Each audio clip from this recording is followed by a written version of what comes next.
Hey, what's up guys, Raghav from RG Tech, and in this video I'll be talking about a PC build. And it's not going to be just another PC build, it's going to be a budget edition one, and a budget is going to be rupees 20,000, which is approximately about $320. So with that being said, let's get started.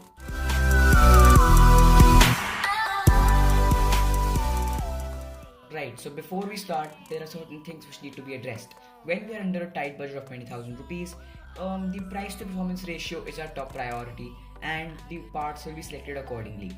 Now, we will also test the gameplay performance at the end of this video, but for now, let's move on to the specs.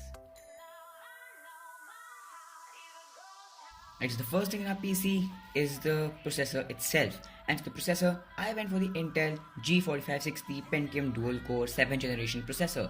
Now yes, there might be some questions raised regarding this processor, but yes, after comparison with Intel's lower end i3 models and some of AMD's models as well, I found out that this one outperforms all of them and is definitely a strong processor being clocked at 3.5 GHz. Now the next thing is our motherboard, and for the motherboard, I went for the Gigabyte GA H110M S2 LGA socket 1151 motherboard.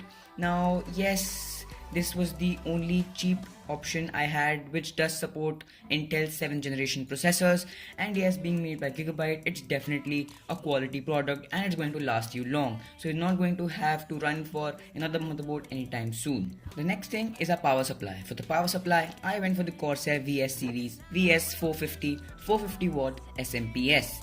Now, being made by Corsair, it's definitely a quality product and it has a 120mm thermal coated fan which guarantees a silent experience. Even when it's pushed hard and it's on full load, it's going to remain quiet and it's going to give you a silent experience with your PC. The next thing is a graphics card. For the graphics card, I went for the Gigabyte GeForce GV N710D3 2GB PCI Express graphics card. Now, being priced at about 2800 rupees here in India, it's definitely the best option you can get. It's even one of the best sellers on Amazon and it's highly recommended by Edgar from TechSource and Austin Evans. So it's definitely a quality product and I highly recommend this one. Being under a budget, it was the best fit.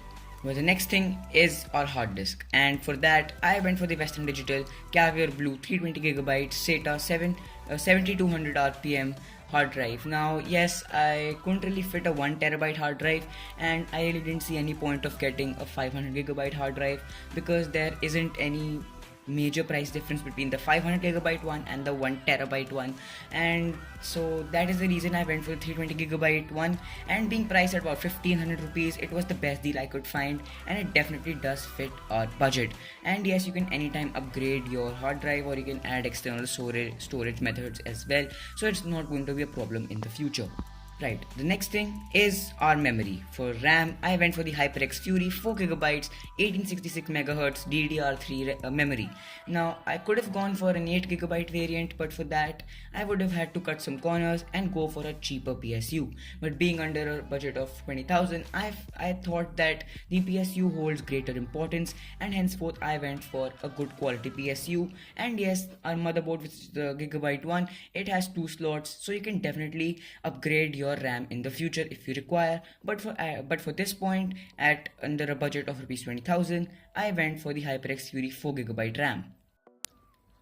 Right, the next thing is our cabinet, and our cabinet is the Enter Braven mid-tower computer gaming PC case, and it is definitely the ugliest thing known to mankind, but yes, being priced at about 1300 rupees on Amazon, it was the best cabinet I could find to fit in our budget.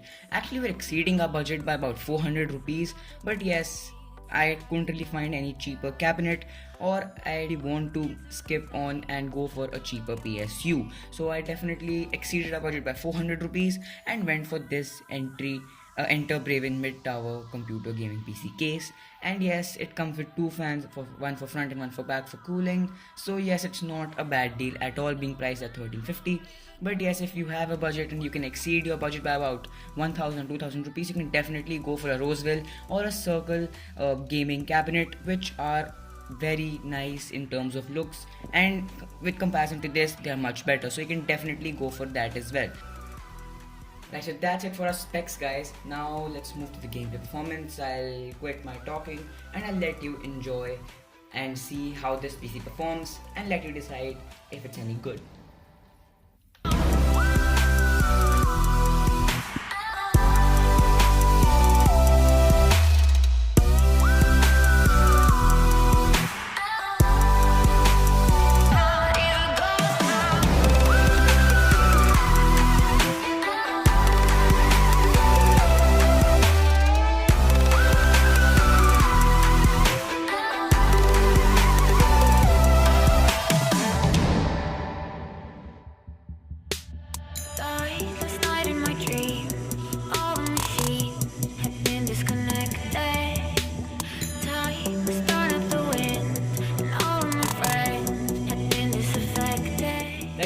thought this PC is capable enough to run most high-end games at medium to high settings at 1080p, and some games which are less demanding at ultra settings as well, but can definitely run GTA 5 at ultra settings. So if you just want to play GTA 5 or you spend most of the time playing GTA 5, then you can definitely go for this one. But other than that, most of the games like Battlefield 4, Crysis 4 and all other games like Assassin's Creed Unity as well were pretty smooth, and I really had a good experience. And yes, final thought, this PC is absolutely capable enough to run most games. So you don't really need to spend 40,000, 50,000 rupees on building a PC, but you can definitely go for this 20,000 one, which is highly capable. That's it for this video, guys. Thank you for watching. Do let me know what you think of this one, and I'll catch you in the next one.